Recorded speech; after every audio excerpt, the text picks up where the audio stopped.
নমস্কার বন্ধুরা, প্যারা টিচারদের পে স্কেল মামলাটি উঠেছিল গত 1 এপ্রিল 2024। এ বিষয়ে আমি অলরেডি একটি ভিডিও করেছি, আমি আই বাটনে দিয়ে দিচ্ছি।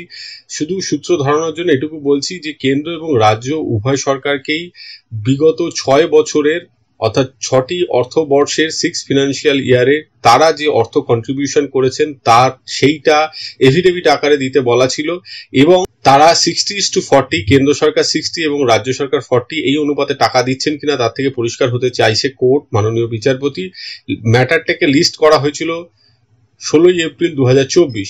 এবারে আমরা দেখতে চাইছি যে এই কেসটি তাহলে কত নম্বর সিরিয়ালে আছে। আগামী 16 এপ্রিল 2024-এর এটা কজ লিস্ট মাননীয় বিচারপতি বিশ্বজিৎ বসুর এজলাসে 1 নম্বর সিরিয়ালে টু বি মেনশনড একটা মামলা আছে, 2 নম্বর সিরিয়ালেই আছে।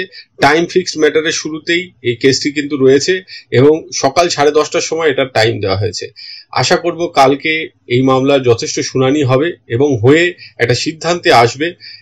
কোর্ট যদি কোনো অর্ডার দেয় এমসিসি বাধা হবে না, এক্ষেত্রে কিন্তু পার্শ্ব শিক্ষকদের বেতন বাড়তে পারে। আমরা সেদিকে আশা নিয়ে তাকিয়ে থাকবো। দেখা যাক মাননীয় বিচারপতি বিশ্বজিৎ বসু কালকে কোনো রায় দেন কিনা। আজকে এই পর্যন্ত। সকলে ভালো থাকবেন, সুস্থ থাকবেন। ধন্যবাদ।